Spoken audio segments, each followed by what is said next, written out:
April the 4th be with you. Oh, I'm sorry, it's not April the 4th? Well, that's weird. Looks like I gave this about as much thought as the screenwriters did The Rise of Skywalker. Sorry, that was my bad little intro here for my long-awaited and much overdue review, breakdown, analysis, whatever you want to call it, for The Rise of Skywalker. This is going to be kind of broken into parts, so grab your popcorn, folks. This is going to be a long one.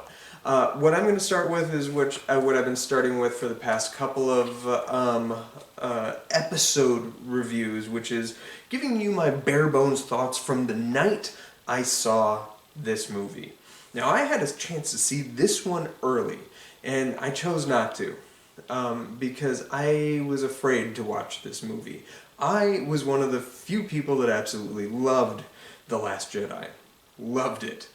And I was petrified that they were going to do exactly what this film did.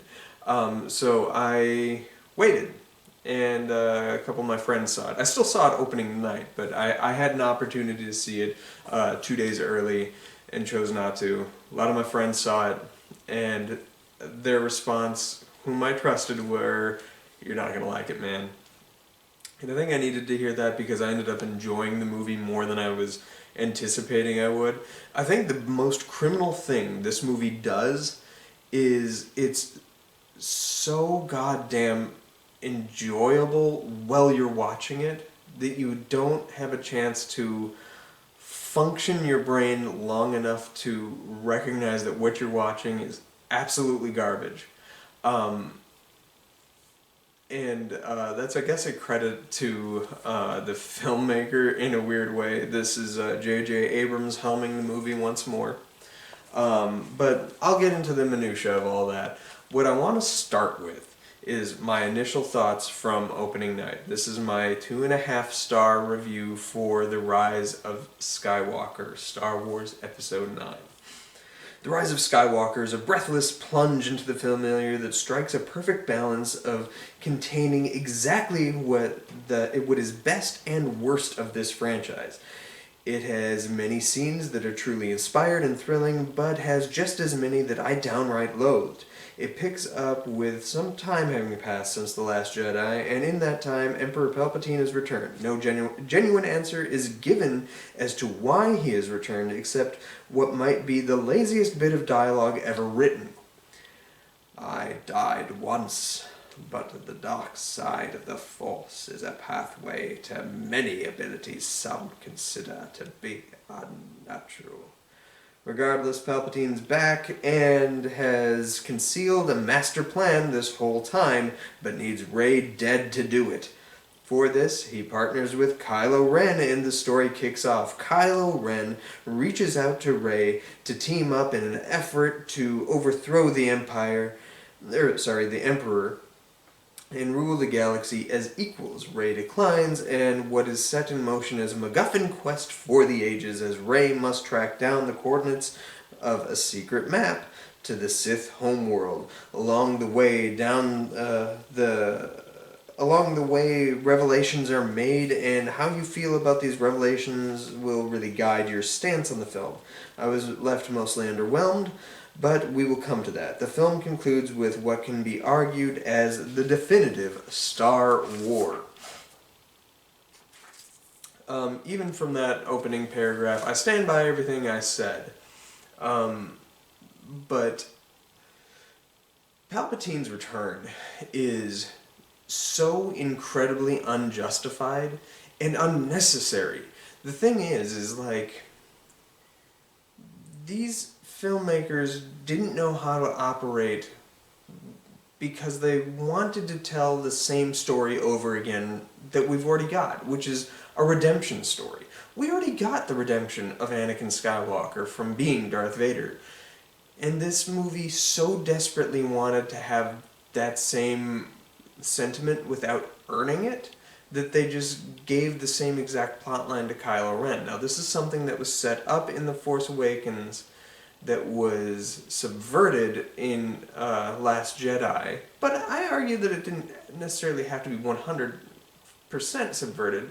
That said, I operate under the assumption that it probably would have been a better story to let Kylo just be a villain.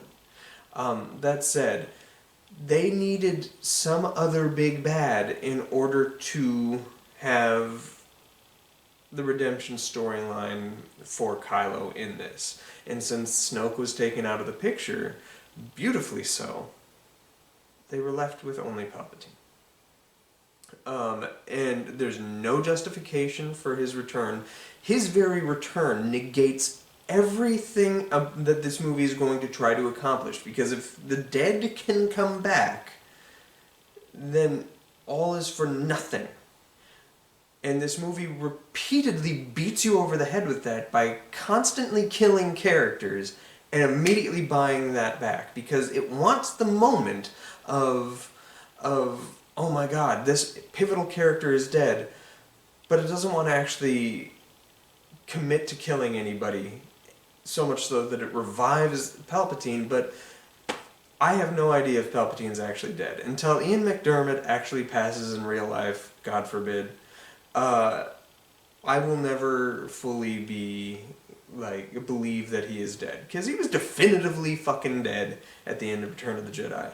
And is definitively not so in this. Now, I know that comic books that have come out afterwards, or books, have insinuated that it's a clone, but that doesn't seem to be the case. This movie's text is telling you that is Palpy, and anything that has come out since then is kind of retconning the situation, smoothing over the fog, if you will.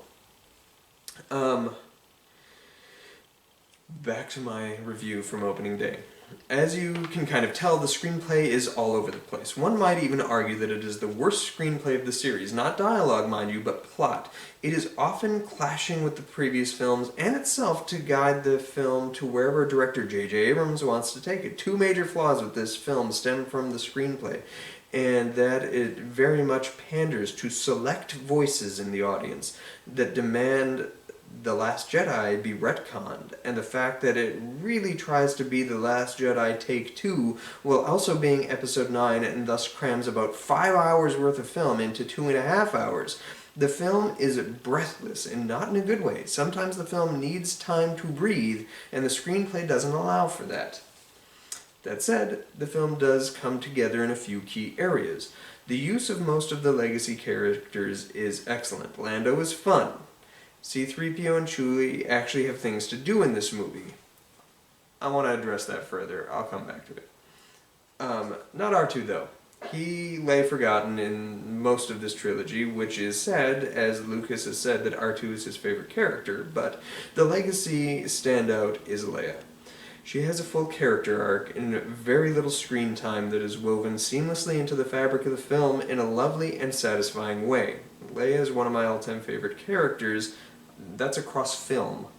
And I worried that she would not get the send-off she deserved, but filmmakers and editors were able to use her beautifully. I'm going to pause on that one and add in my two thoughts here. They used what they could to give her a serviceable send-off, and I do think it works. It's beautiful, and I like that all three of the legacy characters that lose their lives in this trilogy do it to try and pull Kylo back. Han is trying to save his son when his son does what he must do, but he doesn't know if he has the strength to do it. Luke toys with him and knows that he is probably gone and believes, just as Obi-Wan believed Anakin gone, that Kylo, there is no saving Ben inside, but he's trying to reach out to him anyway, even though he knows even though he believes that Kylo is too far gone. Luke still does the Luke thing, embodies that nugget of hope, and tries to speak directly to Ben. I liked that. But he loses his life trying to do so. Then you have Leia, who actually sacrifices herself and successfully brings him back. And is able... she's the one that is able to reach him at his most, like, wild, wickedest strength and get Kylo to stop for a second, which the stabby thing and then the force heal or whatever. But I like that it was Leia that stopped him, just through that connection, that force connection. And in my mind's eye, I sort of see it as she manifested a version of Han for him to see before she faded into the Force. That's how I read the scene. I know that's not necessarily how the filmmakers or most of the other people in this world see that scene, but her last thing was she knew the turmoil that it took to for him to kill his own father. She gave his father back to him for that one moment so that he could get the forgiveness he needed. And that's her dying Force ability. That's beautiful. The stuff with a lot of the legacy characters in this film, a lot of them, I'll get to Luke, work for me. Not perfectly, but they work. And the 3PO thing, I'm going to touch on this now. 3PO is the narrator. This is something that, if you've been watching from the beginning, I've been talking about 3PO and R2-D2's function. They acted as the narrators, the Greek chorus of the original two films, and their path is kind of divided, but those characters were always meant to be the pivotal ones in all the pivotal scenes, just in the background watching, so that one day they could profess this amazing story. That was the conception of those characters. And so when 3PO sacrifices himself, that felt like a beautiful ending and a true reason why this is the last episode of Star Wars. Because our narrator is gone. They immediately buy it back by being like, oh, R2 has your memories stored in his bank. The memories that he would have in his bank are from when they last met each other, which is before the events of The Last Jedi. So again, firmly erasing The Last Jedi from existence. Fuck you, JJ. That's a horseshit thing to do. And it's not just your fault. It's Colin Trevorrow, or not Colin Trevorrow, sorry. Sorry, Colin. We'll come back to you later. Chris Terrio. Chris Terrio was the screenwriter of this. It's both of their fucking fault. Because they bent to what a small section of the internet had to say. If you looked at the audience reaction from CinemaScore, the opening night of The Last Jedi, this is what general public, the mass of people had to say about the movie. They gave it an A. Because most people liked it. It's the hardcore idiot shithead fans that lost their mind because they jumped on board the political stances of the movie and saw it as an affront to their Star Wars. But Star Wars has always been political. The most important word in the title is wars, and there is no war on this planet that has never not been political. So you can't tell me that Star Wars wasn't political from the beginning. It always has been. Every single one of them has a political basis or backbone to them. But I digress. Anyway, getting back to it. Killing Chewbacca was kind of horseshit. I didn't believe it for a second because it happened off screen and I'm like, oh, there's going to be some kind of confusion. But then when you're actually confronted with how... I thought he was just going to have, not made it onto the ship or something like that. The fact that it's shown to be, a different ship, or that he had, escaped the ship or something like that, or is the reason... I don't know. Anyway, I didn't believe that Chewbacca had died, because we didn't see it. I figured we would physically see him die if he were to die in this film.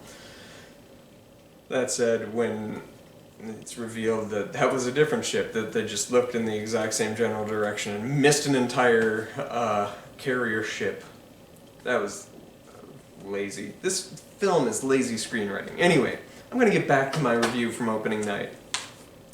The sequel trilogy characters really soar well in this film, as this is really their time to shine and own the movie on their own merits, given now that the original trio is taken. Rey is played beautifully by Daisy Ridley. She breathes life and optimism into her character, which is lovely to see. Poe is also a standout for the trilogy. He has the most fun he has the most fun of the bunch, and Oscar Isaac plays him perfectly. He has some really neat stuff going on in this film with the introduction of a new character played by Kerry Russell, and his character really drives the conclusion. The breakout character of this trilogy would have to be Kylo Ren, and he delivers some of the best material here. It is not the arc that I would have given him for this film, but he owns his role and commands as the fulcrum of the film pivots on. And I think that is kind of inarguable. People have problems with Rey for various reasons. I think most of those reasons are wrong or looking at it from a very misogynistic kind of way, and people will hit back at me saying that it's just because you point out a fact that this character is a Mary Sue doesn't make it misogynistic. It kind of does when you're only pointing to this character as being a Mary Sue, but have no problem acknowledging the fact that Anakin has all these same story beats in his plot, and you never had a problem with it. Or Luke Skywalker, for that matter, or Harry Potter, or any number of characters throughout the vast multitudinous of super characters or chosen one type narratives that are out there. Yet, people have a hardcore problem with Daisy Ridley's character, and I think it's ridiculous. Finn had promise, but then was just kind of washed away, so much so that I even forgot to review him in my original review, which is kind of nuts. Poe is fun and watchable, so that's kind of all there is to say on him. He doesn't really have much of a character arc, he's just character consistent. Kylo Ren is the only captivating one of this entire trilogy because he has a complete arc. It's Anakin's arc, but he, has it. And he's played perfectly by Adam Driver, who is so good. The only problem with his story arc in this film is that once he transitions from being Kylo to Ben, he doesn't have a single fucking line of dialogue. Nothing. He says nothing once he's Ben. He turns around, throws a lightsaber. Nobody has a problem with somebody throwing a lightsaber that time. It's not like Luke when he threw his. Ben turns around, throws his damn lightsaber, and is Ben throughout the rest of the film, doesn't say a fucking word. How irritating is that? The most you get is he kind of does a little chortle before he turns into the Force.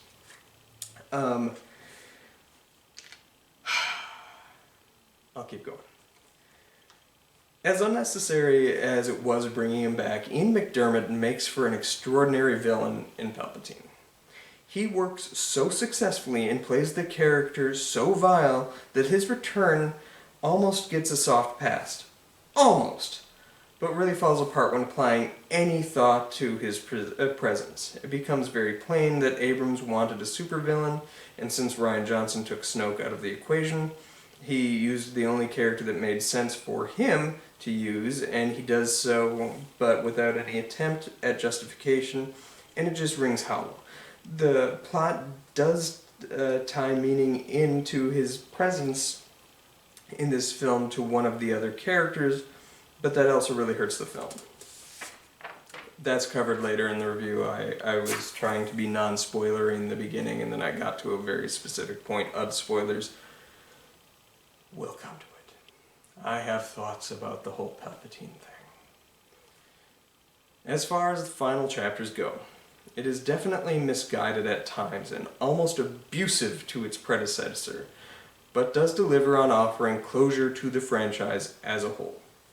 The score soars, the visuals dazzle, and the time spent with your old friends one last time holds weight largely. and the Force lives on inside of you as you watch the credits roll. Is it the perfect conclusion? Not at all. But it is serviceable enough and offers enough to satisfy die-hard fans. And I do stand by that. As I said in the beginning, the worst thing this movie does is it's really fucking watchable. Even if I don't like it, I can't argue that it is not a good time.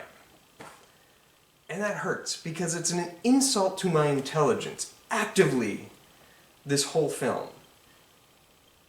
Yet I enjoy myself while I watch it. And then the movie stops, and then I just am filled with self-loathing for enjoying something so meandering and pointless as this film is. And I am going to touch on the Colin Trevorrow of it all, because that all played out after I wrote this. And it is pretty vital to my thoughts about the film. Alright, now I deep dive into the analysis of the film, which is that the sequel trilogy comes to a close, and so does the Skywalker Saga. But the question I am left with is, was any of this even earned? Did audiences benefit from these sequels? And I think the answer is a sad no. These sequels are plagued with questions left unanswered. Most of this has to do with Abrams' obsession with mystery boxes. I mean, we never do find out why or how Maz Kanata had the Skywalker lightsaber. It has since been answered in the comics, and it's stupid. It is ultimately something that doesn't matter a whole lot, but it is left unaddressed and leaves a thinking viewer frustrated. All these mystery boxes that plagued The Last Jedi and helped to lead to the film's poor reception. The fact that these films were guided by two filmmakers who conflict in their own filmmaking processes does not help matters. J.J. Abrams is not unlike an amoeba. He has no backbone. And when he boarded The Force Awakens, he was terrified of making something that would upset anyone, so he delivered a soft reboot by swapping the gender dynamics of the characters and slinging the meat of the structure of A New Hope. It offers nothing new, even to the frustration of George Lucas himself. Rian Johnson is a filmmaker who dissects and subverts genre with every film he makes, and he took to his Star Wars film to chisel away all the maudlin excess the franchise has been carrying since really Empire, and excavated the skeletal core of what Star Wars was really designed to be in its original conception.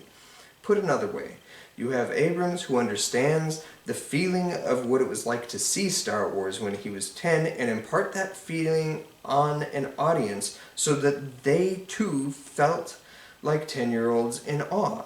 And then you have Johnson, who firmly understood the philosophies, lessons, and meaning of the original movies, and was able to strip away the excess in order to communicate to an audience on an intellectual level what the hero's journey is really about. Neither approach is a poor take on the subject, but both are valid. But the fact that they conflict with each other is unfortunate, because this trilogy doesn't meld into a cohesive unit. The fact that JJ gets final say makes it feel as if Johnson's take is incorrect, but it is not. The Last Jedi suffers from the fact that most people don't understand it. If you listen, really listen, you will find that what it is trying to say is quite profound. Most objections fall on the handling of Luke, Rey, and Kylo Ren. Most people think that the film is trying to say, destroy the past, kill it if you have to, which is quoted by Kylo Ren. That isn't the assertion the film makes at all. Luke and Kylo seem to be viewing the franchise through this prism. But people seem to forget that Luke asserts that Kylo is wrong to think this way during their showdown, implying that he, Luke, was also wrong, and comes to understand this. This follows with a similar lesson Yoda imparts onto Luke. Heeded my words not, did you? Pass on what you have learned, strength, mastery, but weakness, folly, failure also. Yes, failure, most of all. The greatest teacher failure is. Luke, we are what they grow beyond. That is the true burden of all masters. The better summation of this film comes from Rose with, "We are not going to win this by killing what we hate, but by saving what we love." The film is not about killing the past, but embracing it and learning from it. It is saying that it is okay to have such reverence of this universe and characters, but learn from them. Allow growth, not stagnation, so this film trims the fat by doing away with the concept of having an overarching big bad, allowing for an interesting and flawed character like Kylo Ren to just simply be a villain and not a shadowy figure worth saving, and cuts away familial lineage. I love that this film made a point to say that Rey's parents were nobodies. It sets up so much meaning that has been lost since Vader said, "I am your father." Rey was a hero because she just was. She's powerful not because of divine birthright, but just because she was. This concept gets warped once Rey is established as the granddaughter of Palpatine, the film's biggest injustice. This is problematic for two reasons. The first being, they try to keep what Kylo Ren said as true, that her parents were nobodies. I'm sorry, that just does not make sense. The mere fact that Palpatine has a child makes them not nobodies. They can't be nobodies, and yet this film treats them as such. It is also problematic because it slights any feministic leanings this film is trying to assert with Rey's character. Her being powerful without justification for power is a powerful stance to take, and wonderfully welcomed by saying, no, she isn't powerful because she just is, but rather because she is the granddaughter of the big bad, diminishes her importance. Yoda is unquestionably powerful, as is Obi-Wan and Mace Windu. Nobody questions why they have such power. No one needs justification for this. Hell, Yoda has absolutely zero backstory, but Rey is required to have justification, and that is just unacceptable to me. I will offer two solutions that this film could have used to make this work a little better. First off, I don't buy that Palpatine would have ever got down with the sexy, funky fun times. That just is hyper unbelievable. And that is saying something, considering this is a franchise built around space wizards. However, we know that Palpatine manipulated the Force to create Anakin. Why not just state that when he magically returned to life, that he did it again with Rey? Or how about this idea? The prophecy of the Chosen One was that they were to bring balance to the Force. Everyone assumed that it was Anakin, but what if it wasn't? We already knew that Anakin was created by Palpatine. What if Rey was so powerful because she was actually the Chosen One, created by the Force and not by Palpatine, and was the balance to the imbalance Palpatine caused by creating Anakin? So, Anakin would have been the Chosen One, as well as Rey, in a balance. But to do either of these stories, you really have to acknowledge the prequel trilogy, and that is not something Abrams is interested in, unless feebly using it to quote a quote from them to justify the return of Palpatine. Another big issue the sequel trilogy has is that it has no real use for Finn. John Boyega plays the character very well, but no one knew how to write him, and that is because his existence is kind of in conflict with the point of the original trilogy. His introduction in The Force Awakens is nothing short of fantastic. He was the First Order trooper, but then snaps out of his brainwashing. This is where one would imagine that the thematic thread of redemption would have continued from Return of the Jedi. If this stormtrooper could be reformed, why not more? Well, that is all tossed aside shortly into the narrative of the film as Finn blasts other stormtroopers that they have now established in canon as being brainwashed folk. I thought that they might play with the idea again in Rise of Skywalker as they introduced several more characters, all of which seemed to be of color, which made me side-eye the screen the entire time, that these were all brainwashed former troopers.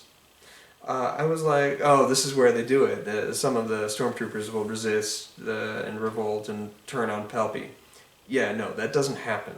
So instead, we are shown 3 movies where it is established that these troopers are real people who have been brainwashed into servitude under a grand narrative threat of redemption, and yet never acknowledges anyone besides Finn and a handful of other, mostly nameless characters as real people. Not a good look. It just shows how little thought they actually put into this trilogy. Lastly, people seem to complain that there is really nowhere to go after The Last Jedi, so of course they would have to turn to this route. I would like to offer a direction that was sadly not taken.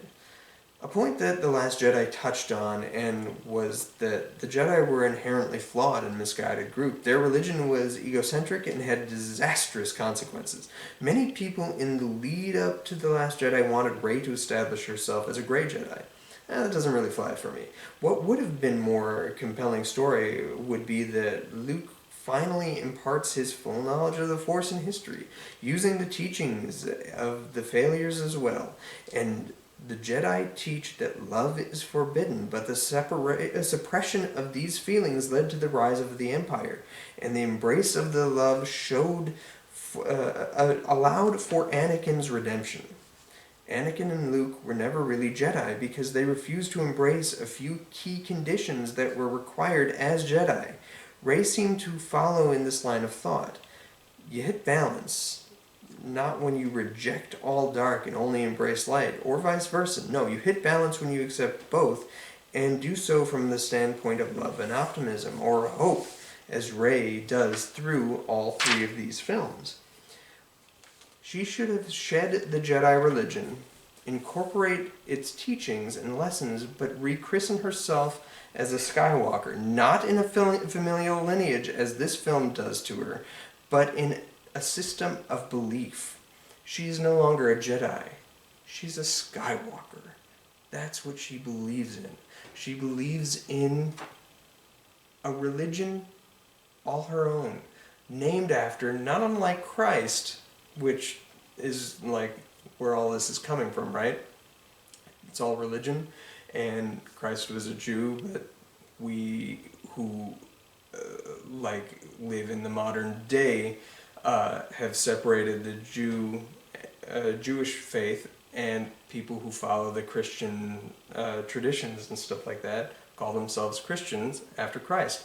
Do the same thing with Skywalker. She establishes herself as the first Skywalker. This would have made for a compelling continuation of the values exposed at the end of The Last Jedi. Instead, JJ wanted to revise The Last Jedi and make this movie about family lineage and redeeming a flawed villain. The journey Kylo Ren takes in The Rise of Skywalker is moving, but really only works if you watch this film alone. When you pull back and think about it, this trilogy spans the course of 7 to 10 days. Force Awakens and Last Jedi encompass 5 to 6 of them. Day 2 has Kylo meeting Rey for the first time, forcing her to sleep.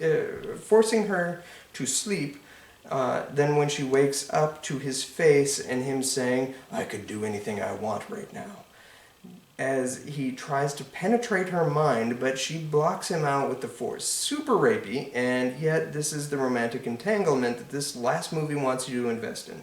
Later that day, she slices him with a laser sword and spends the next few days mind-melding with him from afar and learns he is a very conflicted fella, but when they meet again, he swings to the bad side. This is why I don't buy her loving him in this last entry. I believe that she would care for him as she is a caring person and would try to pull him into the light, but I do not believe that those feelings would bend romantic to her end. As his is another story. He very much falls in line with the Anakin, and the conclusion to this story is a wonderful payoff to the scene in The Force Awakens where he pledges himself to Vader's mask that he will finish what you started. Ben Solo does. He keeps the ones he cares about from dying. That is beautiful symmetry. That's something I did enjoy. The film also breaks Luke. He is easily the least effective character in The Rise of Skywalker.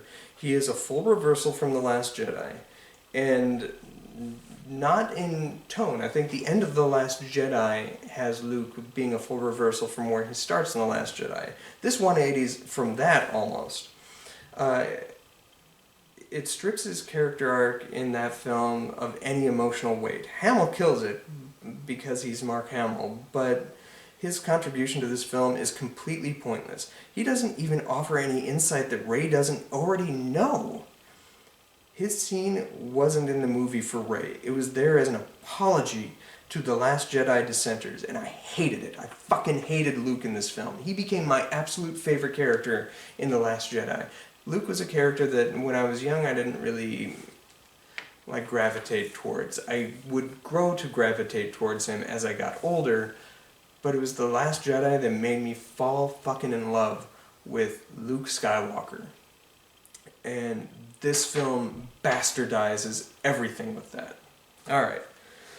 So with all that being said, where does this leave the legacy of these films? The sequel trilogy will very much walk the same line as the prequel trilogy in my estimation. You have three incredibly divisive films that are all static from each other in tone and quality. This series will have the benefit of being slicker looking and with solid acting in all entries, but they all fall to a lack of cohesion. The worst thing to happen to Star Wars came in threes. The first was the fans decided they knew better than the creators, and the people in charge listened to the detriment of the films. The second was that the original film got placed on a pedestal and embraced with such reverence that they were never really designed for.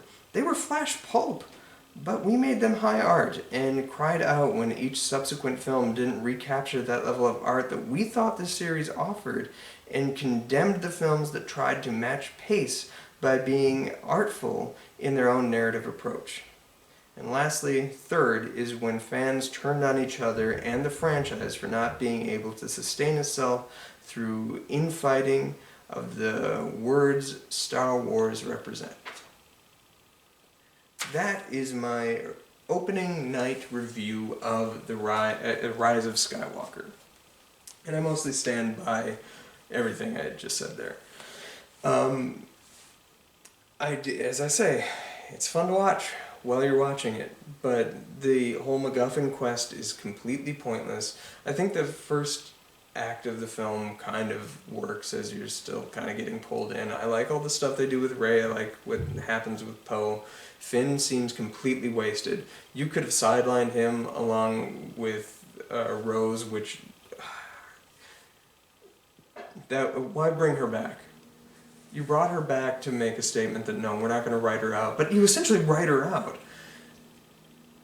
That's just bonkers to me. And then Finn, you gave nothing to.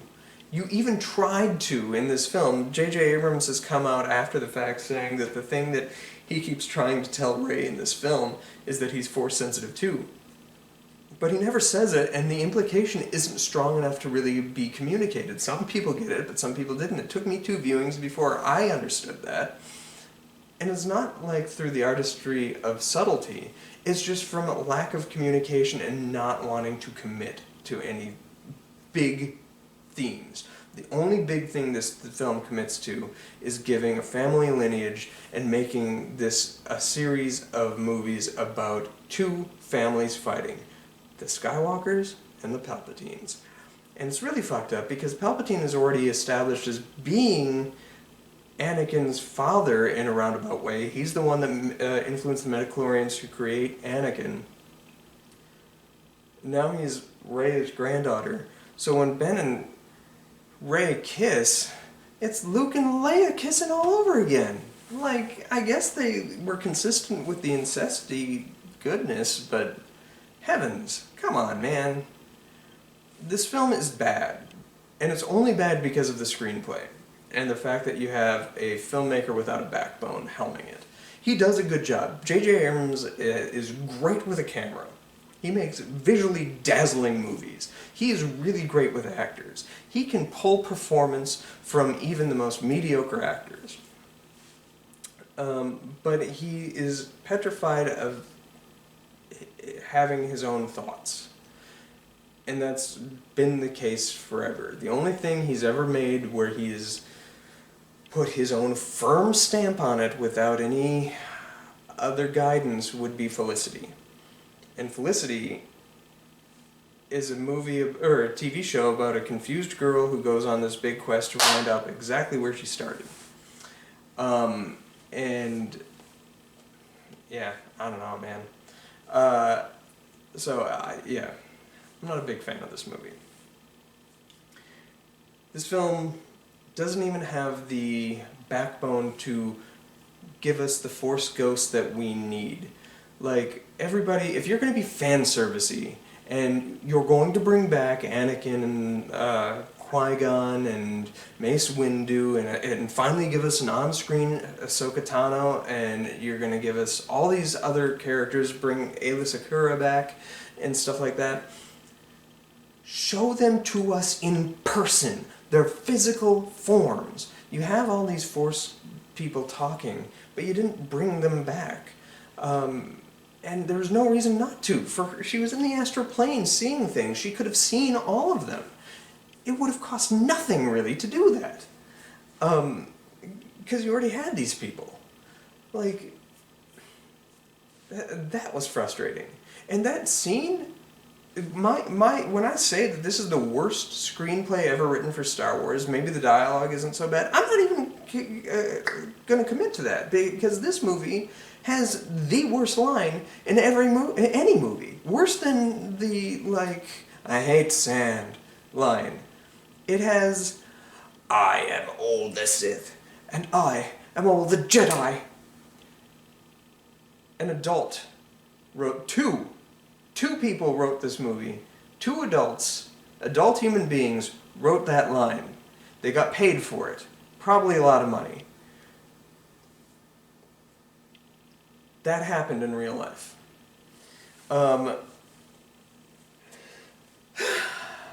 Anyway, is this a good time to talk about the Trevorrow of it all? Colin Trevorrow was originally hired to helm Episode 9.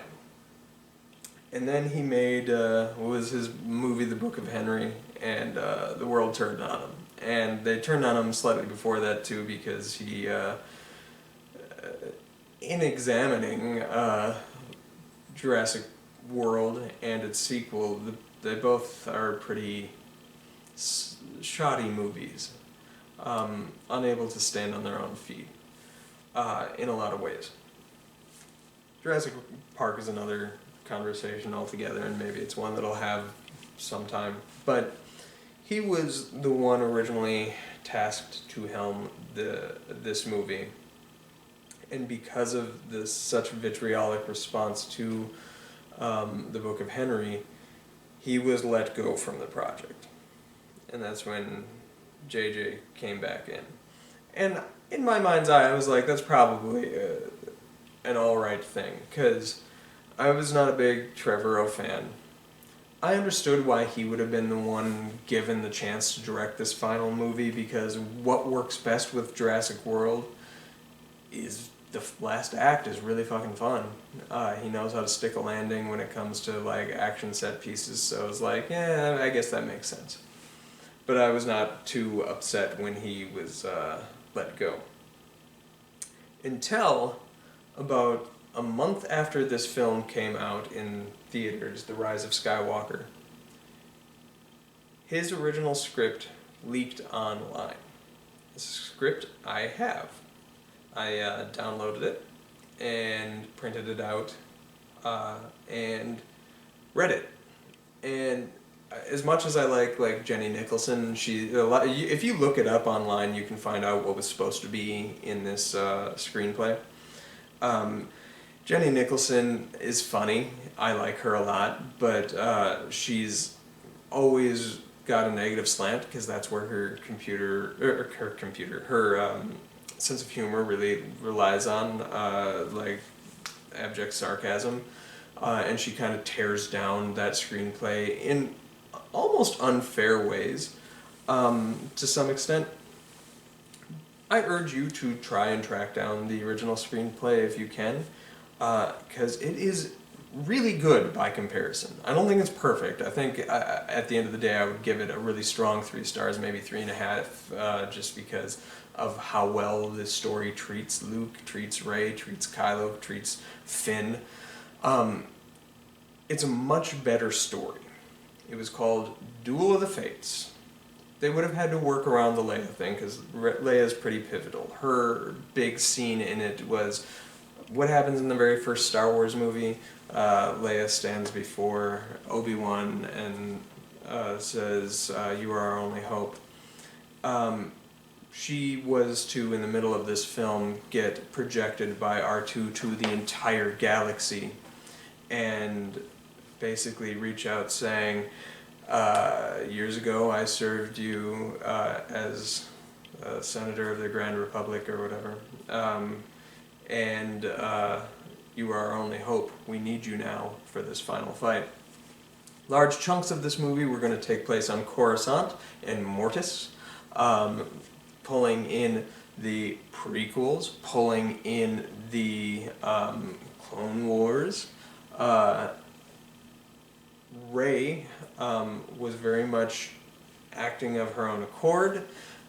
Finn had quite a bit to do, as did Rose. Rose had a huge part in the screenplay.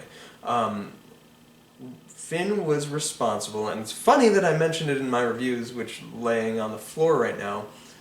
Finn rallies the troops on Coruscant, all the First Order troopers, and he gets people to fight back, turn on the First Order, so much so that Hux commits harakiri and kills himself with Mace Windu's lightsaber. There was a subplot in that screenplay as well that Hux, not being Force sensitive, is obsessed with the Force, and he's trying constantly to obtain all Force artifacts that he can, and he has this collection of Jedi lightsabers, and you were going to recognize a lot of them. Supposedly Yoda's was in there and all these things. But he kills himself with Mace Windu's, and that would have been kind of badass, right? Far more badass than the ending he gets in this film. But I digress. Luke was going to be haunting Kylo Ren. He was going to be Kylo's personal ghost, trying to get him to turn and listen to his mother and just reach back out as Ben. It did have a cameo from Han Solo in a flashback, as well as young Chewie. Chewie gets into the final battle at the end. He gets into a fighter pilot, an X-Wing thing, and he's off into the final battle. 3PO and R2 are active in the conclusion, and the film ultimately would have ended with R2 having been shot earlier in one of the acts, gets destroyed, but they are able to piece them together a la the first movie, A New Hope. And as they piece them together, he projects onto the wall in front of them different clips from all Star Wars movies, uniting all of it and fulfilling his purpose of being narrator. But Rey is the one that comes off the best. Rey is established as being a nobody. You find out Kylo Ren actually was the one, when Snoke found out that there are other Force-sensitive people out there, found out that Rey was a Force-sensitive child. Kylo was sent to assassinate her, but her parents dropped her off, and he killed the parents. That's why they never came back. He couldn't find her. You were going to find out he was the one that assassinated her parents, and that's why she was left by these nobodies, and they were nobodies. Because they just were, but she was the important one, because she had power. She was Force sensitive. And that was going to be the big reveal, and then as she beats Kylo in the story, and as she defeats him, he reveals that her last name is Solano, Rey Solano, which is kind of sweet, and I liked it. And the fight was also going to be way more badass. At one point, he laser swords her and blinds her, and she is able to continue seeing. She's taken off out of the fight for a while. That's where Luke comes in, and Luke has a brief battle with Kylo because he has power. He's more powerful than you can possibly imagine. He's able to catch the lightsaber. Luke is, and Luke realizes in that moment that Obi-Wan was right. The Force surrounds us and it penetrates us. It's inside every living being. And as he's saying all these things, quoting Obi-Wan's quote, we cut to Poe, we cut to Finn, we cut to Rey, we cut to Leia, we cut to all these characters, Lando, we cut to everybody, and they're all united in the Force. The Force is inside us all. That's been established since the first movie and never touched on ever again. And Rey is able to connect to everybody and let them know that she's about to win that fight. And even though she's blinded, she's able to, much like the blast shield down in A New Hope, she is able to see using the Force. I imagine it would have been some kind of special effect similar to the Matrix. And she continues to battle Kylo Ren with a double-bladed lightsaber, by the way. She converted her staff into a double-bladed lightsaber. She continues to fight Kylo Ren, cutting off his fingers and stuff like that, using his blade, cuts off his fingers. That's how she kind of beats him, which is very in line with how these movies end. There's very little delimbing in the sequel trilogy, which is a Star Wars staple, and that's really disappointing. This would have had that. It would have brought that back. He would have lost all of his fingers. Anyway, as she defeats him and as he lays dying, he tells her name. Then you find out the movie cuts to her kind of going into the astral plane where she meets Obi-Wan, Yoda, and Luke. And they guide her through to the very end of the story. And she then establishes a new temple where she is training people, including Broom Boy, the dude at the end of Last Jedi. So that it tied in everything. It was a true sequel to Last Jedi. It never refuted anything that was said in that movie. It gave great emotional payoff to Luke, to Leia. Leia doesn't die in this story. It gave great emotional send-off to Luke, Leia, gave us Obi-Wan, gave us Yoda. It did leave out Anakin, which is kind of a disappointment, but I digress. It gave us great stories with Rey, with Finn, with Rose, with Chewbacca even, certainly with 3PO and R2. The only person that I didn't respond well to in this screenplay would have been Poe. Poe is made the romantic lead for Rey, and it just, that doesn't work for me. And the whole, every time they have romantic scenes, it very much read like the romantic bickering in Jurassic World between Chris Pratt and Bryce Dallas Howard. And I just don't really see Poe and Rey together romantically. So that would be my one true criticism. But otherwise, it's a genuinely really good screenplay. Certainly, it's not as good as The Last Jedi, but it would have been a very fine send-off for all these characters. And I would have been very satisfied and wanted to see more. Granted, it's just on the page, but someday I'll actually sit down and maybe do a read-through pulling all these quotes that I really, really like, because there are some quotes in there that are really quite strong. And I highlighted a couple of them in that screenplay. It's a good screenplay. Check it out. Duel of the Fates. If you can find it, I'm sure somebody on a subreddit has it. Anyway, having read that and knowing that a lot of my criticisms with The Rise of Skywalker were, there's a screenplay that existed that didn't have any of those criticisms to it, that utilizes Finn in the way that you suggested he should be when you first created him and brought him into the story. That it's just, it makes this movie so much more inferior than it once was. To me, it makes this film unwatchable, knowing that they actively chose to make a movie that was for the fans, but not for the fans, for the fans on Reddit. This is a film made by people who were so petrified of saying to the audience that was upset with The Last Jedi, just say to them, you're upset the story isn't over.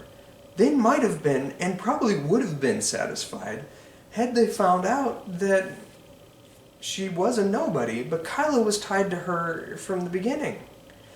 That probably would have been satisfactory enough. You are given a big bad. There is a big bad in the thing. You meet the person that trained the Palpatine and Darth Plagueis in the story as well. A super Sith that's like this big spider thing, this big spider alien. You meet that, and that might have satisfied the people who were like, who is Snoke? Because they probably, this was a first draft screenplay. They could have tied in Snoke into that story, or his existence in there far more effectively than this film that's just like, oh, he was clones. But if you're honestly telling me that Snoke is clones, why does he look so fucked up? And why do they all look so fucked up? Because you see two other Snokes in jars in this film. Why does he look so fucked up? Are they really that bad at cloning? Because then maybe, yeah, you're right. Maybe that Palpatine is a clone in the movie. Maybe it's canon. Maybe I'm wrong. But I feel like people jumped the gun in criticizing The Last Jedi before the story was complete. And they never had a chance to do that with Empire Strikes Back, because by the time those same people were having, who had those complaints about Last Jedi, when they watched Empire, they had Jedi that they could watch right afterwards if they chose to. They had no time to sit there and pick apart the minutia of the storytelling. They didn't have to wait. Just asking people to wait and hold on is what harmed The Last Jedi. And that's frustrating. Because this film did have answers, satisfactory ones, in the original screenplay that Trevorrow and I can't remember who the other author was. The one that they wrote had solutions to some of those criticisms. The story was there. It was always there. Because it's dated in 2016. It was dated before Carrie Fisher passed away. So it was dated before Last Jedi came out. So a lot of those things that people were really, really upset about, there was an existing screenplay before that movie even came out that offered their solutions. But no. We allowed those people to jump the gun, get vitriolically angry, and stir the pot so much that J.J. Abrams was welcomed back and was like, well, I'm going to finish the story I set out to do, which is just retell Star Wars as it exists already. So I remade A New Hope, and now I'm going to remake Return of the Jedi. And that was it. That's his stamp. He made 2 lackluster remakes. Could I go on? I'm sure I could. I guess I'm going to stop it. Let me know what you think. What did you think of Rise of Skywalker? Are there standouts? What did you like? What did you hate? This is... I'm going to... For May the 4th, I promised that I was going to do a definitive breakdown of the entire Star Wars saga from beginning to end. I will, in fact, do that. I just don't know how I feel quite yet. Because this is, in all intents and purposes, the worst Star Wars movie made worse by the fact that there was the blueprints to make a considerably better one. But it's more entertaining to watch, far more watchable to me than a couple of the other films. So, we'll see. I guess that's your teaser for May the 4th. I promise I will come to you on May the 4th with that countdown of all my Star Wars feelings. Until then, may the Force be with you. What did you think of Rise of Skywalker? And have you read Duel of the Fates? I hope you have. Seek it out. Don't watch other people discuss it. Read it for yourself. It is a powerfully good experience. It's not a perfect screenplay, but it's darn good. Yeah, thanks for watching. Like, subscribe, and dude, if you stayed listening to this whole time, I'm impressed. Next time I come at you, when I do talk about Rise of Skywalker on the next video, I will talk about why it has the worst scene in any Star Wars movie. So you'll have that coming to you. Thanks for watching. Bye.